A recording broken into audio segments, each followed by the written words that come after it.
Well, the Fox News at 9 Common Sense Department can't wait to visit a Barnes & Noble in May when Jake Tapper's new book comes out. Although it might be hard to find considering we don't yet know if it'll be listed under true crime or hypocritical fiction. The book, co-written by the CNN anchor, is about the media cover-up of Joe Biden's cognitive decline. In other words, it's an autobiography, where Tapper documents a historic political mistake, but fails to mention he was complicit in that mistake. But instead of accepting blame, it appears the plan is to roll his liberal media colleagues under the literary bus. Common Sense wonders if Tapper realizes that the media has this thing called videotape, and that he was videotaped on many occasions criticizing those who suggested that Joe Biden was in decline.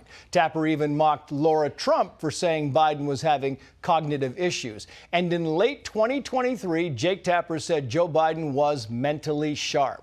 In the book, Tapper says it was, quote, shockingly narcissistic, self-delusional, and reckless. He's talking about Biden's decision to run in 2024, but it could easily describe Tapper's decision to write in 2025. Common Sense is hearing that critics are saying by the end of the book, it'll be very apparent that his mind was not right, and that Joe Biden was also not doing well.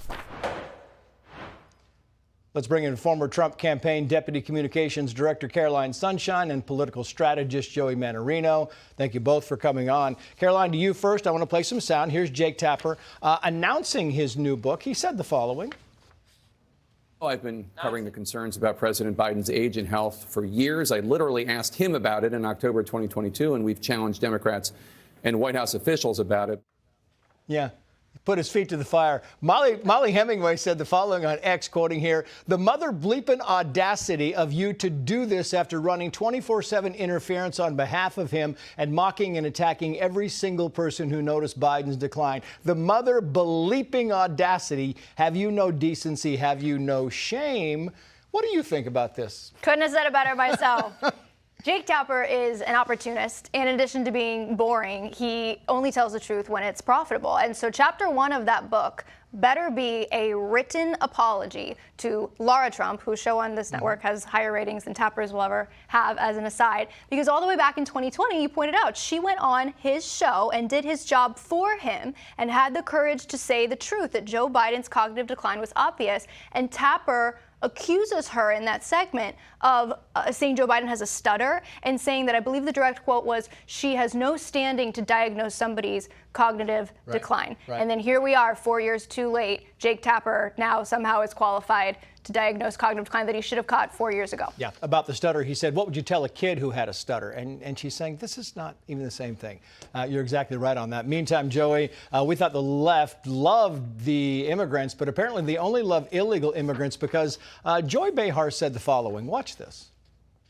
The guy was not born in this country, who was born under apartheid in South Africa, so has that mentality going on. He was pro-apartheid. This is just perfectly wonderful for Trump. He can take a nap and let this foreign agent, an enemy of the United States, do his job. Yeah, she later came back and she corrected it, saying she didn't really know if Elon Musk was pro-apartheid, and though she kind of left it at that. Joey, what do you think? Yeah, well, Joy Behar does not know many things at all, frankly. Joy Behar and all these people who continually love to hate Elon Musk simply because he's defended free speech and he supported President Trump, they don't actually have any facts to back up what they say. They hate the man.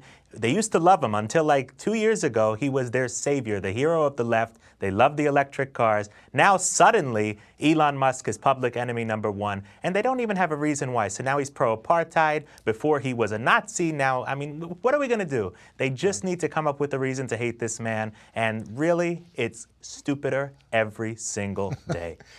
Meantime, Charlemagne the God on his show today, he brought on a federal worker, Caroline, and the federal worker kind of surprised him. He was asking about Elon Musk's little questionnaire of what you did last week. Watch. I got the email, and I honestly feel like this is a great opportunity to outline what you as an employee bring to the bring to the federal government. Like, God forbid they ask you what you've done. Any other job, they'll ask you at the end of the week, at the end of the month, this is what you signed up for. If you don't like it, resign. You know what I'm saying? They gave you the opportunity to find another job. I mean, it's not that hard. You're complaining about actually working. I don't get it.